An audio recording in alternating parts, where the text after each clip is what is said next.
Hey, so I'm really excited about the video that I'm making right now. Here's why. I got a question, okay? So this is my first video that actually answers a question that one of my friends asked me, okay? So my friend Julia asked me, she said, I have a math problem that I'm not sure how to solve. It says, assume that two dice are being rolled.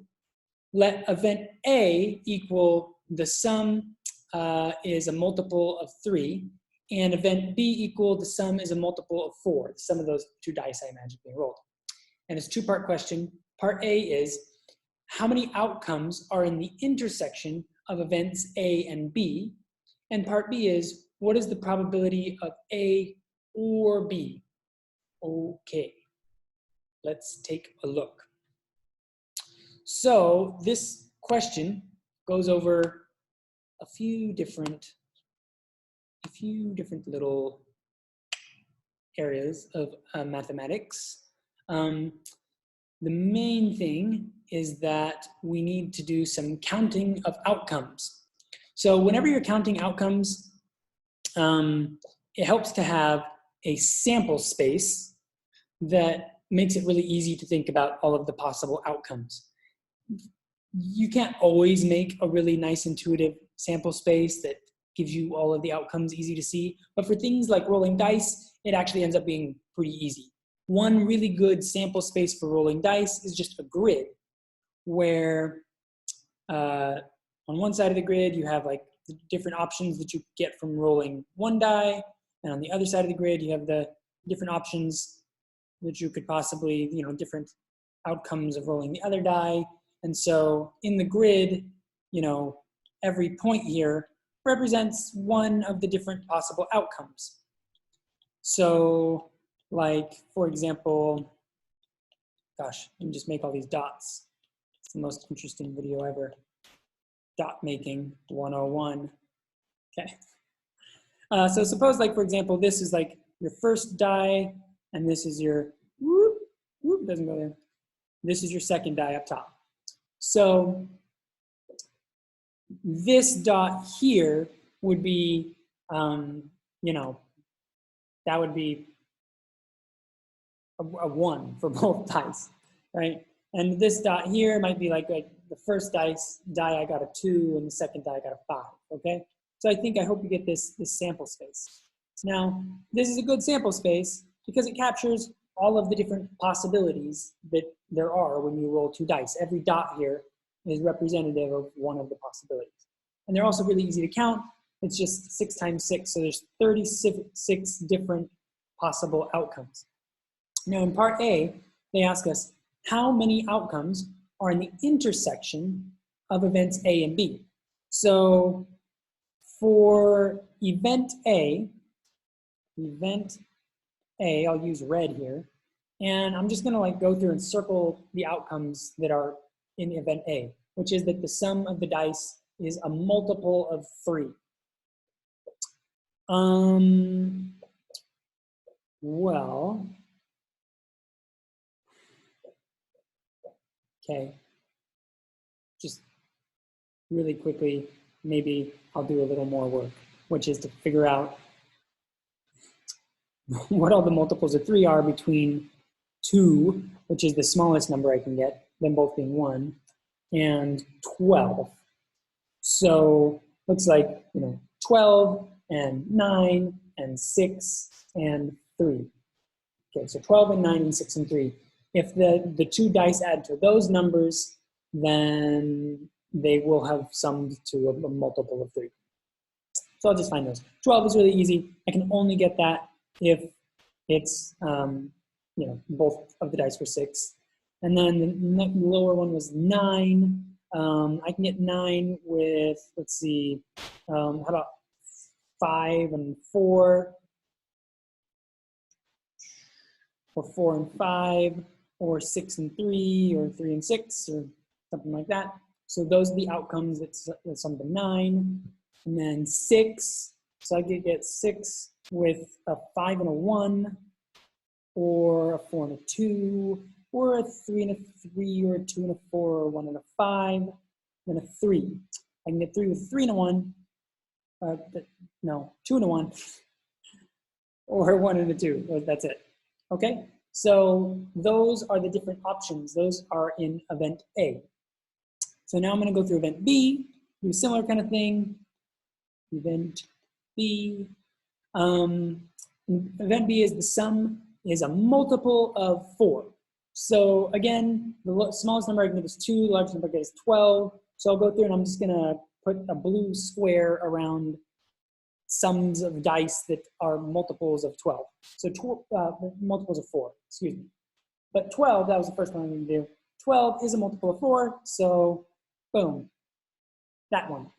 Let's see, 12 minus 4 is 8. 8 is going to be a multiple. So let's see, I'm going to do like, you know, a 6 and a 2, or a 5 and a 3, or a 4 and a 4, or a 3 and a 5, or a 2 and a 6. Notice that these are going in, you know, diagonals, so it makes them a little bit easier to see.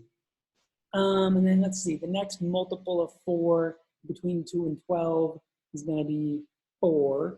And so I can get that with a 3 and a 1, or 2 and a 2, or a 1 and a 2. Okay? So the intersection of two sets is the bit of the sets that is the same. Now you see most of these things, they don't overlap. So in fact, there's only one outcome, which is rolling both 6s and getting this 12 here. That's the only outcome that is, you know, both in event A and in event B. Okay, so the intersection of the two is just that one single outcome. So how many outcomes are there in the intersection? 1. There's one way for a number between 2 and 12 to be divisible by both 3 and 4. And we probably didn't have to write out the whole probability space in order to figure that out, but you know, maybe it helps you see it too. So, okay, so the answer to part A, no, I wanted black. Okay, the answer to part A was 1. There's just 1.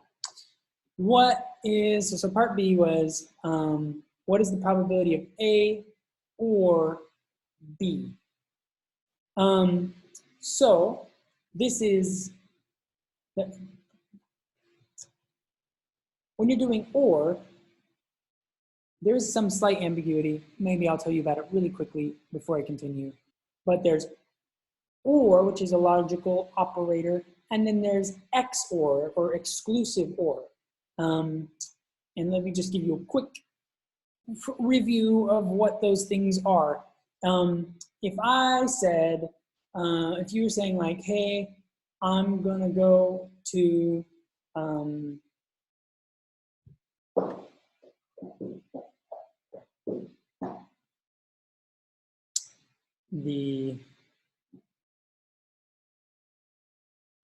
I gotta tell you, I don't want to edit this video, and now I'm gonna have to because there's all this time that I have just not been talking. Fine. Makes me mad.